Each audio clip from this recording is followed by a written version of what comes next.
पंचकुला की एक बेटी की शादी थी 15 अक्टूबर को, जिसकी शादी जिस घर में तैयारियां चल रही थी, आज वो परिवार इस राख के ढेर में उम्मीदें ढूंढ रहा है।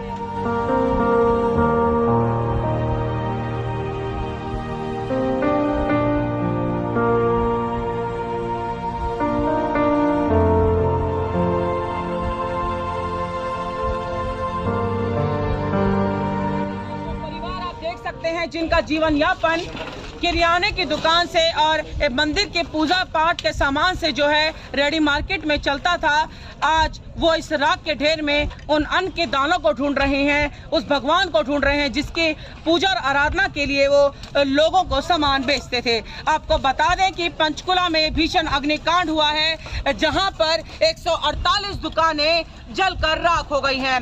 ये महज 148 दुकानें नहीं थी, ये किसी के घर में बेटी की शादी की तैयारियां थी, किसी के घर में बच्चों की पढ़ाई के लिए, उनके भविष्य के लिए योजना थी, किसी के घर में नए घर की नींव रखी जानी थी, तो किसी के घर में ये मरम्मत की दुकान थी। लेकिन इन दुकानों के जलने से उनके जीवन में अंधकार आ गया है।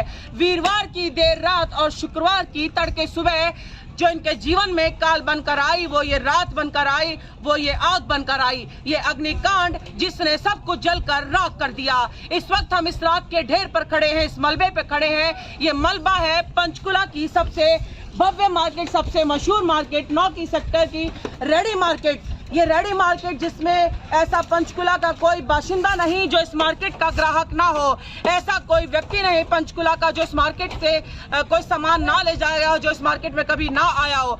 आज पंचकुला का हर वो बाशिंदा जो यहाँ आ चुका, वो इस दुख में इनके साथ खड़ा नजर आ रहा है। आज पूरे पंचकुला में मातम है।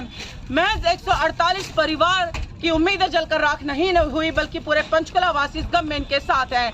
वहीं आपको बता दें कि हरियाणा विधानसभा अध्यक्ष जो पंचकुला के विधायक भी हैं, ज्ञानचंद गुप्ता, इन दिनों सरकारी दौरे पर, विशेष विदेश यात्रा पर हैं, जहां पर उन्होंने तुरंत इस मामले का संज्ञान लेते हुए फौरी राहत के लिए उन्होंने 1 लाख रुपए तो व्यक्तिगत तौर पर दिए ही हैं, साथ ही अपने व्यक्तिगत तौर और साथ में सरकार के द्वारा मदद का आश्वासन भी दिया है। वहीं अगर बात करें पंचकुला के व्यापारी वर्ग की, तो एक बड़ी पहल उनके द्वारा की जानी है क्राउड फंडिंग की। हम भी अपने सभी दर्शकों को बताना चाहेंगे, आज पंचकुला ही नहीं, सभी लोगों की मदद की जरूरत है। इन लोगों के एक बार फिर से उठ खड़े होने के लिए क्राउड फंडिंग का नंबर, बैंक अकाउंट का नंबर जल्द ही जारी किया जाएगा, जिसमें हर व्यक्ति इनकी मदद कर सकेगा, फिर चाहे वो 10 रुपए से हो या जो उसकी श्रद्धा अनुसार। आपको बता दें कि इनके जीवन की उम्मीद जहां जलकर राख हो गई है, वहां अब पंचकुला वासियों सहित हमारे तमाम दर्शकों को इनके जीवन में खड़े होने के, इनकी मदद के लिए आगे आना होगा। वहीं एक बड़ी लापरवाही फायर ब्रिगेड की भी सामने आई। इन लोगों का साफ तौर पर कहना है कि पंचकुला की फायर ब्रिगेड की गाड़ियां महज नाम की फायर ब्रिगेड की गाड़ियां थी, वो पानी कहीं डाल रहे थे, जा कहीं और रहा था। पाइप में लीकेज, टूटे फूटे कटे पाइप जो थे, और 3 गाड़ियां तो ऐसी थी धक्का मार गाड़ी। जी हाँ, ये हालत है फायर ब्रिगेड की गाड़ी की, जिन्हें खुद जरूरत है फौरी राहत की। इनका साफ तौर पर कहना है कि अगर पंजाब की डेराबस्सी की फायर ब्रिगेड की गाड़ी और चंडीगढ़ की फायर ब्रिगेड की गाड़ी नहीं होती तो इस आग पर कभी काबू नहीं पाया जा सकता था, और अगर पंचकुला की फायर ब्रिगेड दुरुस्त होती तो इतना बड़ा नुकसान नहीं होता, आग को समय पर काबू पाया जा सकता था।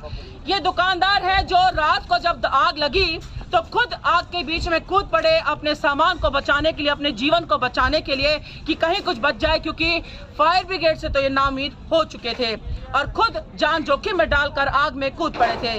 किसी तरीके से भी कोशिश कर रहे थे कि कुछ बच जाए, लेकिन उनके हाथ लगा तो ये राख का ढेर। मैं चाहूंगी, देखिए ये चूड़ियां हैं जो किसी के घर में किसी का सौंदर्य के लिए श्रृंगार का सामान था, किसी के जीवन में सुंदरता लाने के लिए थी।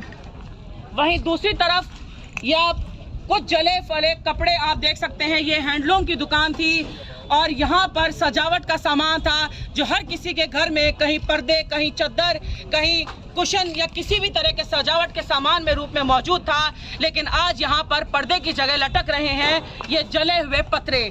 पर्दे की जगह और चद्दरों की जगह यहाँ पर है ये टुड़ी मुड़ी जो रॉड है लोहे की, और ये राख का मलबा। जहाँ पूजा का सामान होता था, जहाँ भगवान की कृपा होती थी, वहाँ आज राख का ढेर है। जहाँ अन्न के दाने होते थे, जहाँ राशन होता था, वहाँ आज राख का ढेर है। ये राख का ढेर इन लोगों की उम्मीदें हैं। जो राख में तब्दील हो गई हैं। लेकिन एक बार हम सबको इन सब के लिए खड़ा होना होगा और इनकी मदद के लिए आगे आना होगा। पंचकुला से मेरे सहयोगी विजय के साथ इस राख के ढेर से मैं उमंग शरान।